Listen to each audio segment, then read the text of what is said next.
கஞ்சா வழக்குல உள்ள போனவன் பேராவூரணி வேட்பாளர், பாலியல் சென்று உள்ளவன் பட்டுக்கோட்டை வேட்பாளர், பாலியல் வன்கொடுமை வழக்குள்ளவன் பூந்தமல்லி வேட்பாளர், நான் சாதி வெறியேன்னு சொல்றவன் கம்பத்துல வேட்பாளர், பெண்களை கெட்ட வார்த்தை திட்டவன் ஆண்டிப்பட்டி வேட்பாளர், அதிமுக வந்தவன் 106 வேட்பாளர், கான்ட்ராக்ட் எடுத்து கமிஷன் பாக்குறவர் திருநெல்வேலி வேட்பாளர், பெத்த பிள்ளையும் மகளையும் போட்டு அடிச்சு ஹராஸ்மெண்ட் வழக்கு வாங்குறவன் ஆர்கே நகர் வேட்பாளர், வில்லங்கம் பிடிச்சவன் வில்லிவாக்கத்துல வேட்பாளர், மொத்தமும் சல்லி வேட்பாளர். ஒரு மாசத்துக்கு முன்னாடி பனையூர் அலுவலகத்துல சட்டல திடீர்னு மூடினாங்க. ஏங்க சட்டல முடியும்னா அரை மணி நேரத்துல 50,000 விருப்ப மனு வித்து போச்சுனாங்க.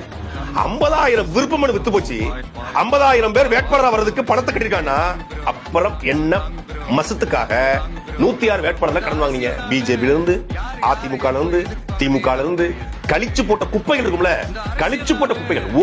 திருப்பி சொல்லுக்கான காரணம், ஒரு கட்சியில் இருந்து சீட்டு கிடைக்கல என்பதற்காக இன்னொரு கட்சிக்கு உடனடியா ஒருத்தன் தாவறான்னா அவன் சுயநலமிக்கவனா இல்லையா?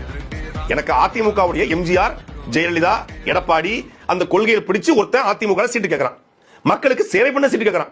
மக்களுக்கு சேவை பண்ண சீட்டு கேட்கிற ஒருத்தன் அதிமுக சீட்டு இல்லைன்னு புறக்கணிச்ச உடனடியாக தாவி போய் யாரு தூசி மோகன், ரெட்டியார்பட்டி நாராயண, இது மாதிரி நிறைய பேர் இருக்காங்க. போறான்னா உடனடியா தாவேக்காக நேரா எதிர் சொல்றாப்ல, ஊழல் சக்தி அதிமுக அவங்களை விமர்சித்தவரோட போய் நிக்கிறான் அப்படின்னா அவன் எப்படி மக்களுக்கு நல்லது செய்வான்?